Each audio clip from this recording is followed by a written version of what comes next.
சாப்பிடும் போது எதுக்கு இப்ப தேவையில்லாத பிரச்சனை பண்ண பாக்குற? தேவையில்லாம பிரச்சனை பண்றது நான் இல்ல, உன் வைஃப் தான். என்ன பண்ணா? பாப்பா ரூமுக்குள்ள நான் போகவே கூடாதான் அண்ணி சொல்றாங்க. பாப்பா ரூமுக்குள்ள அனாவசியமா நாங்களே போறது கிடையாது. இப்படியே பிள்ளைய வச்சிருந்தா அந்த பிள்ளைக்கு என்ன ஆகும் உடம்புக்கு? அடேங்கப்பா, அத பத்தி உனக்கு என்ன அவ்வளவு அக்கறை? இதேவுக்கு நான் அத்தை, அக்கறை எனக்கும் இருக்கும். இங்க பாரு ரூபா, டாக்டர் என்ன சொல்றாரோ அதைத்தான் நாங்க ஃபாலோ பண்ணிட்டு இருக்கோம். அவ ஹாஸ்பிட்டல்லையே இருக்க வேண்டியது, சின்ன பிள்ளையா இருக்காளேன்னு சொல்லி தான் வீட்டுக்கு அனுப்பியிருக்காங்க. அதனாலதான் அவளை தனியா ஐசோலேஷன் பண்ணிருக்கு. அப்ப பாப்பா எப்பவும் அங்கேயே தான் இருக்கணுமா? அப்பப்ப வெளியே வரணும், வெளிக்காத்தும் படணும்னு சொல்லியிருக்காங்க. அதெல்லாம் இவ பாத்துக்குவா, நீ ஒன்னும் தலையிட வேண்டாம் அதுல. அப்ப நான் எப்பதான் என் மருமகளை பாக்குறது பேசுறது? உனக்கு அவ மேல இவ்வளவு அக்கறை இருந்தா இந்நேரத்துக்கு என் பொண்ணு இப்படியா இருந்திருப்பா? நான் என்னென்ன பண்ணுவேன் அதுக்கு? இங்க பாரு ரூபா, நீங்க 3 பேரும் இன்னமும் நடிச்சுக்கிட்டு இருக்கீங்க பாத்தீங்களா என்கிட்ட. உங்களோட சுயரூபம் என்ன ஏதுன்னு நல்லா தெரிஞ்சிருச்சு எனக்கு. நான் கூட சின்னதா உங்க மேல ஒரு நம்பிக்கை வச்சிருந்தேன். ஆனா அப்படியெல்லாம் நம்பிக்கை வைக்காதடா மடையான்னு சொல்லி செவுட்டுல அரைகிற மாதிரி அரைஞ்சு புரிய வச்சுட்டீங்க எல்லாருக்கும். நம்ம 2 பேருக்கும் அம்மா வேற, ஆனா அப்பா ஒண்ணுதான். அந்த ஒரு உறவுக்காகத்தான் உங்க 2 பேரையும் அப்பாவையும் இங்கேயே இருக்க வச்சிருக்கேன். இல்லன்னா வீட்டை விட்டு வரட்டுறதுக்கு எனக்கு ரொம்ப நேரம் ஆகாது. அப்படி ஒண்ணு நீ பாவம் பார்த்து எங்களை இங்க வச்சிருக்க வேண்டாம். அப்ப கிளம்பு. அரையாறுல இருக்கிற நம்ம பங்களாவோட சாவியை கொடு, நாங்க அப்பா எல்லாரும் அங்க போய் இருந்துக்கிறோம். எந்த வீட்டு சாவியையும் உங்ககிட்ட கொடுக்க முடியாது. அந்த வீடு சும்மா பூட்டி தானே போட்டிருக்கு, நாங்க போய் இருந்தா என்ன? அது எப்படி வேணாலும் இருக்கட்டும், உங்ககிட்ட கொடுக்குற ஐடியா எனக்கு இல்ல. வேணும்னா எம்கே வீட்டுல போயிருங்க, அதான் அடிச்சு புடிச்சு வாங்கியிருக்கீங்கல்ல. இப்ப என்னதான் சொல்ல வர நீ? இங்க பாரு, சாப்பிடுற நேரத்துல என்ன டென்ஷன் பண்ணிட்டு இருக்காத சொல்லிட்டேன். என்னங்க இப்படி எல்லாம் கோவப்பட்டுக்கிட்டே சாப்பிட்டா சாப்பிடுற சாப்பாடு உடம்புல ஒட்டுமா என்ன சொல்லுங்க? என்ன மாமா, கோவப்படாம டென்ஷன் ஆகாம சாப்பிடுங்க. அவளுங்க கிடக்குறாங்க. ரசம் ஊத்தவா? வேண்டாம்னா மோர் ஊத்தவா? புகழ் புகழ் புகழ். கோவப்படாம சாப்பிடுங்க. என்ன என்ன மாமா, கோவப்படுவீங்களா இனிமேலு? சமத்து, சாப்பிடுங்க. என்ன நடக்குதுங்க? எங்க அம்மாவும் அப்பாவும் லவ் பண்றாங்க. குட்டி குட்டி சாப்பிடுறியாடா? பாப்பா அப்பவே சாப்பிட்டேன்மா. இல்ல வெளிய வந்திருக்கியே, அதான் இன்னொரு தடவை சாப்பாடு வேணுமான்னு கேக்குறேன். அப்பாட்ட பேசணும், போன் கொடுங்க. ஒரு நாளைக்கு 10 நிமிஷத்துக்கு மேல போன்ல அப்பா கிட்ட பேசக்கூடாது. இன்னைக்கு கேசப்பா நான் பேசவே இல்லையே. வேலையை முடிச்சிட்டு சாயங்காலம் உங்க அப்பாவே உங்களுக்கு கூப்பிடுவாங்க, சரியா? நான் சாயங்காலம் ஆகலையா? ஆகலைல்ல, மணி பார்க்க சொல்லி கொடுத்தேன்ல, பாப்பா பார்க்கலையா? இந்த கிளாக்ல குட்டி மல்ல 5க்கு வரணும். ஆமா, 5க்கு வந்தா அப்பா உங்களுக்கு கால் பண்ணுவாங்க. ஓகே அப்பா. வேண்டப்பா. என்னப்பா? நீங்க லவ் பண்ணுங்கப்பா. பாப்பா உள்ள போறேன். கேசப்பா ஃபோன் பண்ணதும் நானும் அப்பாவும் லவ் பண்ணுவோம். சின்ன பிள்ளைக்கு என்னெல்லாம் சொல்லி கொடுத்து கெடுத்து வச்சிருக்காங்க. அன்பு காதல்னா என்னன்னு சொல்லி புரிய வச்சு வளர்த்துக்கிட்டு இருக்கோம். உங்களை மாதிரி அடுத்தவங்க சொத்தை எப்படி ஆட்டைய போடுறதுன்னு சொல்லி கொடுக்கல. ரொம்ப பேசாதீங்க. என்ன நீ கேட்கறதுக்கு பதில் சொல்றேன் நாத்தனாரே. என்னங்க மாமா? நானா? என்னங்க? என்ன? தாலி பிரிச்சு கோக்கணும். யாருக்கு? யாருக்கு கல்யாணம் ஆயிருக்கு? இது இவ என் தங்கச்சி வினிதாவுக்கு. ஆமா, அவ பண்ணிக்கிட்டதுக்கு பேரு கல்யாணம். அதுக்கு தாலி பிரிச்சு கோக்கறது வேற பண்ணணுமாக்கும். நீங்க அவளுக்கு டைரக்டா வளகாப்பே பண்ணிருங்க. வளகாப்பா? ஆமா, உங்க தங்கச்சி கன்சீவா இருக்கால்ல. ஏய், அண்ணி சொல்றது உண்மையா? ஆமா, இப்ப அதுக்கு என்ன? அசிங்கமா இல்ல உனக்கு? எதுக்கு அசிங்கப்படணும்? நானும் அர்ஜுனும் லவ் பண்றோம் பல வருஷமா. அதுக்கு என்ன? எம்கேவை கல்யாணம் பண்ணிட்டு அவன் கூட இப்படி? சே. ஆமா, நீ அவனை என்ன நினைச்சிட்டு இருக்க? இப்ப என்ன உனக்கு? செகுலோட சேர்த்து ஒரு அரை விட்டானா பாரு. சாப்பிட்டுட்டு இருக்கேன்னு பாக்குறேன். இப்ப உங்களுக்கு சந்தோஷமா? உள்ளத தானம்மா சொன்னேன். ஏன் வினிதா இப்படி இருக்க? கொஞ்சமாவது ஒரு டிசிப்ளின் இருக்கா உனக்கு? அண்ணா, நானும் அர்ஜுனும் கல்யாணம் பண்ணிக்க போறோம். அப்புறம் என்னத்துக்கு எம்கே லைஃப்ல குறுக்க வந்த? அது ஏன்னு உனக்கே தெரியுமே. அவன் சொத்தை வாங்குறதுதான் உன் நோக்கம்னா அந்த வேலை முடியற வரைக்குமாவது நீ கொஞ்சம் டிசிப்ளினா இருந்திருக்கலாம்ல. இது எவ்வளவு பெரிய அசிங்கம் தெரியுமா? அங்க எம்கே கிட்ட தாலி வாங்கிட்டு டிவோர்ஸுக்கும் அப்ளை பண்ணிட்டு இங்க அர்ஜுன் கிட்ட பிள்ளைய வாங்கியிருக்க. இங்க பாரு, நான் ஒன்னு சொல்றேன். உன் அட்வைஸ்லாம் ஒன்றும் எனக்கு தேவையில்லை. உனக்கு அட்வைஸ் பண்ணி என் டைமை வேஸ்ட் பண்றதுக்கு நான் ரெடியா இல்ல. அப்புறம் என்ன சொல்ல போற? இப்ப நான் சாப்பிட்டுட்டு ஆபீஸ் கிளம்பி சாயங்காலம் திரும்ப வீட்டுக்கு வர்றதுக்குள்ள நீ இவ அப்பா 3 பேரும் இந்த வீட்டை காலி பண்ணி இருந்திருக்கணும். எதுக்கு? ஒரு பண பேய அடுத்தவங்களை ஏமாத்துறவள என் தங்கச்சின்னு இத்தனை நாள் சொல்லிட்டு இருந்தேன். ஆனா ஒரு ஒழுக்கம் கட்டவளை என் தங்கச்சின்னு சொல்ல என்னால முடியாது. அப்படிப்பட்டவளுக்கு என் வீட்லயும் இடம் கிடையாது. ஈவினிங் நான் வரும்போது வீட்டுல நீங்க 3 பேரும் இருக்கக்கூடாது சொல்லிட்டேன். அண்ணா, இதுக்கு மேல ஒரு வார்த்தை என்கிட்ட பேசாத, அண்ணன்னு கூப்பிடாத. இங்க பாரு, அவளுக்கு சொன்னதுதான் உனக்கும் சொன்னது, புரிஞ்சதா? நீ அவசரப்படுற. எல்லாம் எனக்கு தெரியும். நீ கொஞ்சம் உள்ள வா. உள்ள வரலாமா? வரலாம் வரலாம். வந்துட்டு தான் உள்ள வரலாமான்னு கேட்பியா? நான் வருவேன்னு தானே வெயிட் பண்ணிட்டு இருக்கீங்க, அப்புறம் என்ன உங்களுக்கு இதே வேலையா போச்சு என்ன? அதெல்லாம் இருக்கட்டும். எதுக்கு டைனிங் டேபிள்ல வச்சு எனக்கு கிஸ் பண்ண? ஆ எதுக்கு சாப்பிடுற இடத்துல வச்சு எனக்கு முத்தம் கொடுத்தேன்னு கேட்டேன். நீங்க தானங்க சொன்னீங்க வெளியே நான் சாப்பிட வரும்போது நீ அங்க வந்து நிக்கணும், புருஷன் பொண்டாட்டி மாதிரி நம்ம 2 பேரும் நடந்துக்கிடணும்னு. ஆமா சொன்னேன். அதுக்குன்னு எப்படியா? புருஷன் பொண்டாட்டின்னா அப்படித்தான் இருப்பாங்களாம். ஆமா, உனக்கு எல்லாம் தெரியுமோ? எனக்கு தெரியாது, நான் யூடியூப்ல பார்த்து கத்துக்கிட்டேன். இது யூடியூப்ல பார்த்து கத்துக்கிட்டியா? ஆமா. நீ ரொம்ப டூ மச்சா பண்ணிட்டு இருக்க புகழ். என்ன எங்க பாக்குற? இல்ல பின்னாடி கண்ணாடி ஏதாவது இருக்கான்னு பாக்குறேன். ஏன்? இல்ல ரொம்ப டூ மச்சா பண்ணிட்டு இருக்க புகழ்னு சொன்னீங்கல்ல, அதான் உங்களை நீங்களே கண்ணாடியை பார்த்து திட்டிக்கிறீங்களாக்கும்னு நினைச்சேன். புகழரசி உன்னைத்தான் சொன்னேன். ஓ என்னேவா? நான் எப்படி என்ன பண்ணிட்டேன்? புருஷன் பொண்டாட்டினா அப்படிதான் இருப்பாங்களாம், சாப்பிடும்போது கிஸ் பண்ணிக்கிறது, ஊட்டி விடுறது, அந்த மாதிரி. என்கிட்ட இந்த மாதிரி எல்லாம் வச்சுக்காத. நீங்க பண்ண சொன்னதை தான் நான் பண்ணேன், புதுசா நானா ஒன்றும் பண்ணல என்ன? நான் எனக்கு முத்தம் கொடுன்னு உன்னை கேட்டனா இல்ல கொடுக்க சொன்னனா? அப்பப்போ ஆசையா சின்ன சின்ன முத்தங்களை பரிமாறிக்கிறது கணவன் மனைவிக்கு உண்டான அது ஒரு பாண்டிங்கா. புகழரசி இங்க பாரு, வேண்டாம். வேண்டான்னு திருப்பி கொடுத்துருங்க. நீ உன் மனசுல என்னதான் நினைச்சிட்டு இருக்க? இங்க பாருங்க, நீங்க சொன்னதைத்தான் நான் செஞ்சிட்டு இருக்கேன், நானா எதுவும் பண்ணல. பாப்பா கூட இதை சந்தோஷமா தான் பார்த்துட்டு போனா. பாப்பாவை சந்தோஷமா வச்சுக்கிறதும் என்னோட கடமை இல்ல? அப்ப அதை தானே நான் பண்ணியிருக்கேன், கரெக்டா தானே பண்ணியிருக்கேன். சரி போ. ஓகே. ஏ நில்லு. என்னங்க? என்ன எதுக்கு மாமான்னு கூப்பிட்ட? அப்படித்தான் கூப்பிடணுமா? இதையும் யூடியூப்ல பாத்தியா? சரி, ஏதோ தாலி பிரிச்சு போடணும்னு. அது சும்மா உங்க தங்கச்சிங்க அங்க இருக்காங்களேன்னு அப்படி பேசுறேன். அது அந்த மாங்கல்யத்தை செயின்ல கோர்த்து போடணும்னா போட்டுக்கோ, காசு தரேன், போய் செயின் வாங்கிட்டு வரியா? தேவையில்லை வேந்தன் சார், அப்படியே இருக்கட்டும். வாங்கிக்கோ. Not necessary. இல்ல இது இங்க பாரு. வாங்கிக்கோ. இல்ல வேண்டாம்.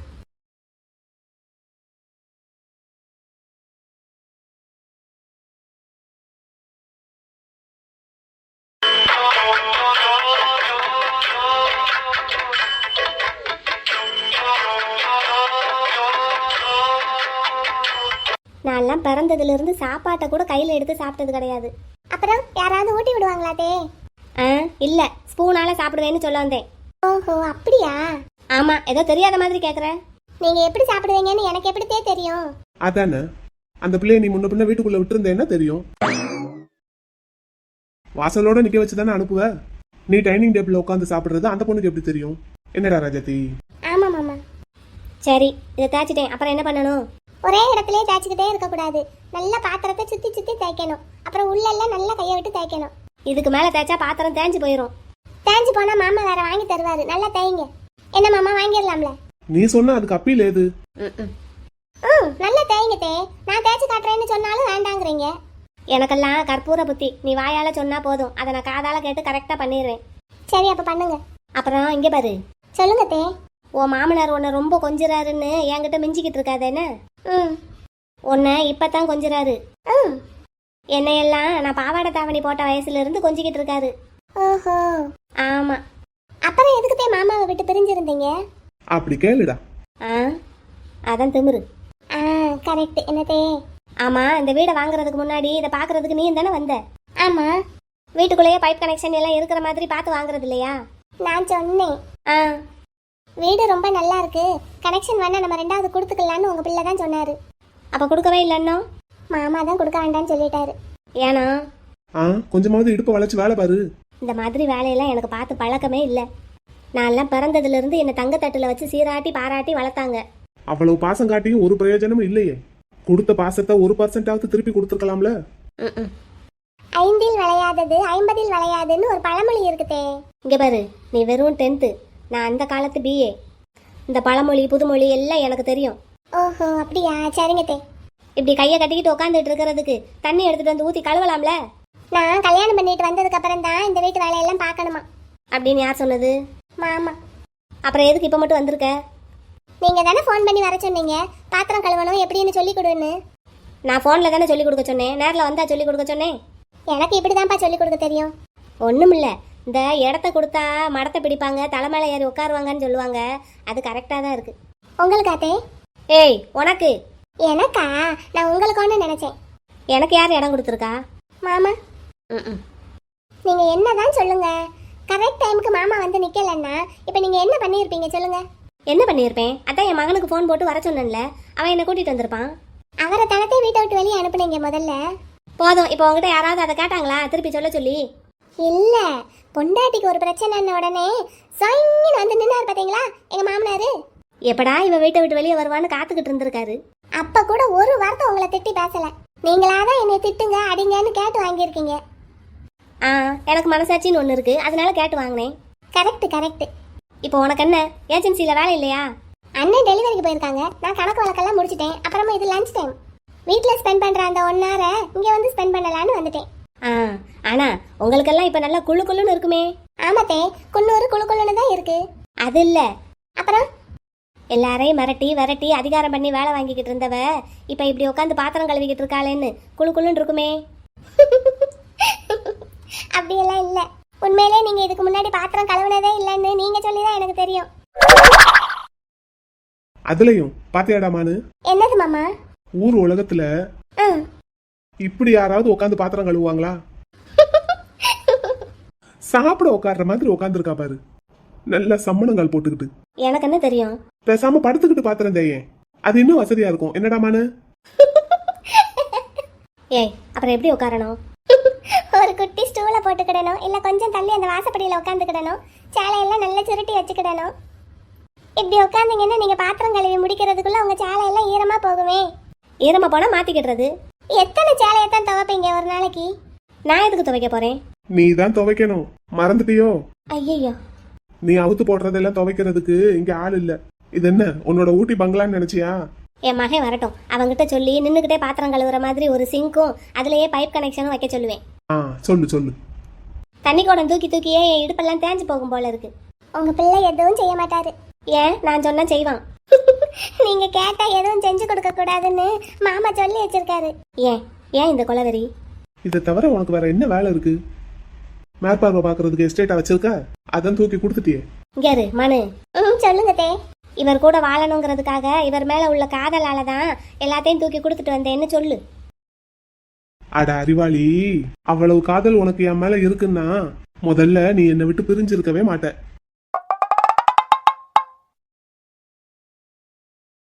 Nice nice, well done mister MK. Thank you sir. எனக்கு ரொம்ப பிடிச்சிருக்கு இந்த டிசைன். புதுசா நான் கட்டுற வீட்டுக்கு இதே அப்ளை பண்ணிடலாம். ஆ, ஷியோர் சார், ஷியோர். அப்போ மற்ற விஷயங்கள் எல்லாம் பேசிட்டு ப்ராஜெக்ட் சைன் பண்ணிடலாமா? சார் ஒரு விஷயம் சொல்லுங்க எம்கே. உங்களோட நியூ ஹவுஸ்க்கு நான் டிசைன் மட்டும் தான் பண்ணி தர முடியும். ஏன் எம்கே? A to Z எல்லாமே நீங்க பண்ணி தானே இது வரைக்கும் பழக்கம். பாருங்க, இந்த ஆஃபீஸே நீங்க டிசைன் பண்ணது தான். அண்ட் பில்டிங் ஸ்ட்ரக்சர், கன்ஸ்ட்ரக்ஷன் எல்லாமே நீங்க தானே பண்ணீங்க. அது அப்போ சார், இப்போ அந்த மாதிரி நிலைமை இல்லை. ஓய் எம்கே, எனி ப்ராப்ளம்? சார் அது சொல்லுங்க எம்கே. A to Z நீங்களே எல்லாம் பண்ணி தரதுல என்ன ப்ராப்ளம்? ப்ராப்ளம் என்னன்னு நான் சொல்றேன். Hi mister Arjun. Hi sir. And sorry sir, appointment இல்லாம உங்களை மீட் பண்ண வந்திருக்கேன். It's okay, please sit down. இருக்கட்டும் சார், பரவாயில்ல. என்ன விஷயம் அர்ஜுன்? உட்காருங்க, பேசலாம். Okay, thank you. சொல்லுங்க மிஸ்டர் அர்ஜுன். உங்களோட நியூ ஹவுஸ்க்கு நானும் ஒரு டிசைன் கொண்டு வந்திருக்கேன். Oh, I see. பட் நான் மிஸ்டர் எம்கேவோட டிசைனை ஓகே பண்ணிட்டேன். மிஸ்டர் எம்கே டிசைன் மட்டும் தானே பண்ணி தர்றாரு. நான் பில்டிங்கே முடிச்சு உங்க கையில சாவியை கொடுக்குறேன். ஐ மீன் கன்ஸ்ட்ரக்ஷன் ஒர்க்கையும் நான் பாத்துக்கிறேன்னு சொல்றேன். இது வரைக்கும் நான் அப்படித்தான் பண்ணிட்டு இருந்திருக்கேன். அது தெரியும். பட் நான் எப்பவுமே மிஸ்டர் எம்கே கிட்ட தான் டீல் வச்சுக்கிறது வழக்கம். பாருங்க சார், நீங்க உங்களோட ப்ராஃபிட் சைடை மட்டும் பாருங்க. What you mean? டிசைனை ஒருத்தவங்க கிட்ட பண்ணிட்டு கன்ஸ்ட்ரக்ஷனை இன்னொருத்தவங்க கிட்ட கொடுத்தீங்கன்னா பில்டிங் கொஞ்சம் அப்படி இப்படி சொதப்புறதுக்கு வாய்ப்பு இருக்கு. இது உங்களுக்கே நல்லா தெரியும். டிசைன் பண்றவங்க டிசைனை கொடுத்துட்டு காசு வாங்கிட்டு போயிடுவாங்க. கன்ஸ்ட்ரக்ஷன் ஃபீல்டில் இருக்கிறவங்க அதை பார்த்து கரெக்டாக பண்ணுவாங்களாங்கிறது டவுட் தான். பட் டிசைன் பண்றவங்களே கன்ஸ்ட்ரக்ஷனும் பண்ணுனா அவங்களுக்கு எது எது எப்படி பண்ணணும்னு தெரியும். இல்ல டிசைன் பண்ணி கொடுக்குறவங்க பில்டிங் முடியற வரைக்கும் கூடவே இருந்து பார்ப்பாங்களா? நீங்க சொல்றது ஒரு வகையில சரிதான். அதான் சொல்றேன், நீங்க என்னோட டிசைனையும் பாருங்க. உங்களுக்கு பிடிச்சிருந்தா நம்ம மேற்கொண்டு பேசுவோம். உங்க மெயிலுக்கு அனுப்பியிருக்கேன் பாருங்க. எஸ், உங்ககிட்ட இருந்து ஒரு மெயில் வந்திருக்கு. ஓபன் பண்ணுங்க sir. Yes, this is my design. நல்லா தான் இருக்கு. ஸோ உங்களுக்கு பிடிச்சிருக்குன்னா நீங்க என்னோட டிசைனையே அப்ரூவ் பண்ணலாமே சார். எஸ், பண்ணலாம். பட் நான் மிஸ்டர் எம்கேவுக்கு ஃபர்ஸ்டே ஓகே பண்ணிட்டேனே. அதுல உள்ள பிளஸ் மைனஸ் தான் இப்போ உங்ககிட்ட நான் எடுத்து சொன்னேனே சார். மிஸ்டர் எம்கே, நீங்க என்ன சொல்றீங்க? இது உங்களோட ப்ராஜெக்ட் சார், முடிவு பண்ண வேண்டியது நீங்க தான். எம்கே, இந்த ஃபீல்டுல நீங்க தான் நம்பர் 1. அது முன்னாடி வாட்? மிஸ்டர் எம்கேவோட எம்கே ஆர்ட்ஸ் இப்போ அவர் கையில இல்ல. அவரோட ஒய்ஃப் அதை டேக் ஓவர் பண்ணிட்டாங்க. Is it? Yes sir. Then நீங்க நியூவா ஸ்டார்ட் பண்ணிருக்கீங்களா MK? Yes sir. Any problem? Yes sir, but it's my personal. Oh, அதான் உங்ககிட்ட இன்ஜினியர்ஸ் இல்லைன்னு சொன்னீங்களா? யா. நான் கூட இன்ஜினியர்ஸ் அவைலபிளா இல்லைன்னு நினைச்சேன், வேற ப்ராஜெக்ட்ல இருக்காங்கன்னு நினைச்சேன். இல்ல சார், இல்ல அப்படி இல்ல. ஓ, இப்போ நான் சொன்னதையும் மனசுல வச்சுக்கிட்டு நீங்க முடிவு பண்ணலாம் சார். டிசைன் வைஸ் பார்க்கும்போது எனக்கு மிஸ்டர் எம்கேவோட டிசைன் தான் ரொம்ப பிடிச்சிருக்கு. பட் மிஸ்டர் அர்ஜுன் சொல்றதை வச்சு பார்த்தா டிசைனுக்கு ஒருத்தவங்க கன்ஸ்ட்ரக்ஷனுக்கு ஒருத்தவங்கன்னு விட்டா பில்டிங் கொஞ்சம் கன்ஃபியூஸ் ஆயிடுச்சுன்னா கஷ்டம். ஆனால் நான் என்னோட ஆஃபீஸ், என்னோட இன்னும் 2 வீடு எல்லாத்தையுமே மிஸ்டர் எம்கேவை வச்சு தான் கன்ஸ்ட்ரக்ட் பண்ணியிருக்கேன். I am totally confused. என்ன பண்ணலாம் எம்கே, நீங்களே சொல்லுங்க. திரும்பவும் சொல்றேன், இது உங்களோட ப்ராஜெக்ட் சார், நீங்க முடிவு பண்ணுங்க. நீங்க என்ன சொல்றீங்க அர்ஜுன்? அதான் நீங்களே சொல்லிட்டீங்களே சார், இத்தனை ப்ராஜெக்ட்டும் எம்கேவை வச்சு தான் பண்ணியிருக்கேன்னு. அப்போ இந்த டைம் நீங்க எனக்கு கொடுங்களேன். நீங்க சொல்றதை வச்சு பார்த்தா நீங்க சொல்றது தான் சரின்னு தோணுது. பட் நான் இன்னும் கன்ஃபியூஸ்டாக தான் இருக்கேன். ஒரு சேஞ்சுக்கு உங்ககிட்ட கொடுத்தா என்னன்னு தான் தோணுது. என்ன பண்ணலாம்? சார் நான் வேணா ஒரு ஐடியா சொல்லட்டுமா? Who's this girl? My secretary sir. சொல்லுமா, என்னோட கன்ஃபியூஷன் தீர்ந்தா சரிதான். சொல்லு, உனக்கு ஏதாவது ஐடியா இருக்கா? இருக்கு சார். சொல்லுமா, சொல்லு. அதாவது சார், கடைக்கு போய் நம்ம ஒரு ட்ரெஸ் வாங்குறோம், இல்லைன்னா நம்ம வீட்டுக்கு தேவையான ஏதாவது ஒரு பொருள் வாங்குறோம். ம் ஏதோ ஒரு அமௌண்ட் பே பண்ணி வாங்குறோம். அது பிடிக்கலன்னா ஒன்று ரிட்டர்ன் பண்ணிக்கலாம், இல்லைன்னா எக்ஸ்சேஞ்ச் பண்ணிக்கலாம். எஸ். ரெண்டுமே இல்லையா, அந்த பொருளை நம்ம யூஸ் பண்ணாம கூட சும்மா போட்டு வச்சிடலாம். ஓகே. ஆனால் நம்ம கட்டுற வீடுங்கிறது அப்படி இல்லை சார். நம்ம குடும்பத்தோட பாரம்பரியமும் அதில் கலந்துருக்கு, சென்டிமெண்ட்டோட சம்மந்தப்பட்ட விஷயம் சார். ஆமா, எஸ், யூர் ரைட். இது வரைக்கும் உங்களோட ஆஃபீஸை டிசைன் பண்ணது, உங்களோட 2 வீட்டை டிசைன் பண்ணது, பில்டிங் கன்ஸ்ட்ரக்ஷன் எல்லாமே முடிச்சு கொடுத்தது மிஸ்டர் எம்கே தான் நீங்களே சொல்றீங்க. Yes, of course. அதில் நீங்கள் திருப்தியாக இருந்தீங்களா சார்? 100%. அப்படின்னா இப்போ நீங்கள் கட்ட போகிற வீடும் உங்களுக்கு திருப்தியாக தானே சார் இருக்கணும்? Yes, definitely. அதனால தான் கன்ஃபியூஷன்ல இருக்கேன். அப்போ கன்ஃபியூஷனே வேண்டாம் சார். இது வரைக்கும் நீங்கள் யார்கிட்ட பண்ணீங்களோ அவங்ககிட்ட இப்போவும் பண்ணுங்க. எந்த விஷயத்தில் வேணாலும் ரிஸ்க் எடுக்கலாம் சார். ஆனால் குடும்ப பாரம்பரியம், சென்டிமெண்ட் சம்மந்தப்பட்ட விஷயத்தில் ரிஸ்க் எடுக்கவே கூடாது. வீடுங்கிறது வெறும் கல், மண், சிமெண்ட் இதை மட்டும் வச்சு கட்டுறதில்ல சார். அதுக்கு ஒரு பாரம்பரியம் இருக்கணும், அதில் ஒரு கைராசியும் இருக்கணும். ஸோ இந்த ப்ராஜெக்டை நீங்கள் மிஸ்டர் எம்கேவுக்கே கொடுத்துடலாம். Yes, you're correct. பட் நீங்க மிஸ்டர் அர்ஜுனோட செக்ரட்டரி, ஆனா மிஸ்டர் எம்கேவுக்கு சப்போர்ட் பண்ணி பேசுறீங்க. அப்படி இல்லை சார், உங்களுக்கு இந்த விஷயம் தெரியுமா தெரியாதான்னு எனக்கு தெரியல. மிஸ்டர் அர்ஜுனும் மிஸ்டர் எம்கேவும் காலேஜ் டைம்ல இருந்து ஃப்ரெண்ட்ஸ். Is it? அப்படியா மிஸ்டர் அர்ஜுன்? ஆமா சார். அதனால இந்த ப்ராஜெக்ட் அர்ஜுன் சாருக்கு வந்தாலும் சரி, எம்கே சாருக்கு போனாலும் சரி, சந்தோஷப்பட போறது அர்ஜுன் சார் தான். சுருக்கமாக சொல்லணும்னா இந்த ப்ராஜெக்ட் அர்ஜுன் சாருக்கு கிடைக்கிறத விட எம்கே சாருக்கு கிடைச்சா அர்ஜுன் சார் ரொம்ப சந்தோஷப்படுவார். Oh, really fantastic man you are. Yes sir, yes. What's your name miss? Miss Vennila. Yes, miss Vennila, நீங்க சொல்றது சரிதான். பட் எம்கே கிட்ட இன்ஜினியர்ஸ் இல்லையே. அது ஒன்றும் பெரிய விஷயம் இல்லை சார். இப்போ இந்த ப்ராஜெக்ட்டை நீங்கள் ஓகே பண்ணி சைன் பண்ணி அட்வான்ஸ் கொடுத்துட்டீங்கன்னா மற்றதை அவரே பார்த்துக்குவார். உங்ககிட்ட இந்த ப்ராஜெக்ட்டை சைன் பண்ண கையோட ஒரு பில்டிங் கான்ட்ராக்டரையும் பார்த்து சைன் பண்ணி அவர் தன்னோட வச்சுக்கிட்டா வேலை முடிஞ்சது. அது மிஸ்டர் எம்கேவுக்கு கை வந்த கலை. அவர் இந்த ஃபீல்டில் எத்தனை வருஷமா இருக்காரு, முக்கியமா எத்தனை வருஷமா நம்பர் 1 இருக்காரு, அதை நீங்கள் யோசிக்கணும்ல சார். Yes yes, 100% correct. அப்போ மிஸ்டர் அர்ஜுன் இந்த ப்ராஜெக்ட்டை எம்கேவுக்கு கொடுத்துடலாம்ல? அப்படின்னா எம்கேவும் சந்தோஷப்படுவாரு, நீங்களும் சந்தோஷப்படுவீங்க. இப்போ எனக்கு என்னோட கன்ஃபியூஷன் கிளியர் ஆயிடுச்சு. Yes sir, yes. Very good, very good Vennila. Thank you sir. என்னோட குழப்பத்தை தீர்த்து வச்சுட்டேமா. It's my pleasure. Nice girl. So mister MK, இந்த ப்ராஜெக்ட் உங்களுக்கு தான். Thank you sir. ப்ராஜெக்ட் சைன் பண்ணிடலாம். இப்போவே நீங்கள் அட்வான்ஸ் வாங்கிக்கோங்க. ஃபர்தராக என்ன பண்ணணுமோ பார்த்து நீங்களே ப்ரொசீட் பண்ணிடுங்க. Okay sir. எனக்கு 9 மந்த்ஸில் ப்ராஜெக்டை முடிச்சாகணும். ஷியோர் சார், முடிச்சிடலாம். சரி, நீங்கள் பேசிட்டு இருங்க. எனக்கு எப்போவுமே ஒரு சென்டிமெண்ட் உண்டு. எந்த ப்ராஜெக்டையும் சைன் பண்ணுறதுக்கு முன்னாடி இங்கே ஆஃபீஸ்லேயே ஒரு பூஜை ரூம் வச்சிருக்கேன். நீங்கள் டிசைன் பண்ணி கொடுத்தது தான். அங்கே போய் சாமி கும்பிட்டுட்டு வரேன். Yeah sure. முடிச்சுட்டு கூப்பிடுறேன் எம்கே. என்னோட பூஜை ரூமுக்கு வந்து அங்கேயே அட்வான்ஸ் வாங்கிக்கோங்க. Yes sir, okay. Vennila, yes sir. உன் மனசுல நீ என்ன நினைச்சிட்டு இருக்க? சம்பளம் வாங்குறது என்கிட்ட, வேலை பார்க்கறது அவனுக்கா? அப்படின்னு வேலையை விட்டு அனுப்பிடுங்க சார். வாங்குற சம்பளத்துக்கு கரெக்டாக வேலை பார்க்கணும்ல சார். நீ இப்ப எனக்கா வேலை பார்த்துருக்க? நீங்க எனக்கு எந்த வேலையும் கொடுக்கல. அதான் உங்ககிட்ட வாங்குற சம்பளத்துக்கு எம்கே சாருக்கு வேலை பார்த்து கொடுத்தேன். ப்ராஜெக்ட் அவருக்கு, நல்ல பேரு உங்களுக்கு. கரெக்டு தானே சார்? இப்போ நான் 2 பேரையுமே பேலன்ஸ் பண்ணியிருக்கேன். MK, yeah it's me. இந்த ப்ராஜெக்ட வாங்குறதுக்கு சார் கிட்ட நான் பேசின அளவுக்கு கூட நீ பேசல. அர்ஜுன், எனக்காக நான் பேசுறதுல என்ன மாசு இருக்கு சொல்லு. நிலா, சொல்லுங்க எம்கே சார். கொஞ்சம் வெளியே இருமா. ம். மிஸ்டர் அர்ஜுன், என்னோட ராணியை வச்சு நீங்க என்ன கார்னர் பண்ணீங்க? இப்போ அதே ராணியை வச்சு உங்களுக்கு செக் வச்சுட்டேன் பாத்தீங்களா? That is MK man. இது என்ன சிச்சுவேஷன் தெரியுமா? போடுறா பாட்ட.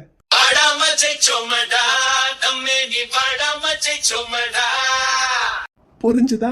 வாட்டா போடாம ரன் எடுத்தோம் சும்மாவே உட்காந்து விண்ணெடுத்தோம்.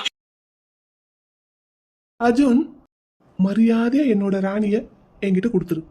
நீயே கொடுத்துட்டேன்னா உனக்கு நல்லது, இல்லைன்னா இப்படிதான் ஆகும். வரேன், பாய்.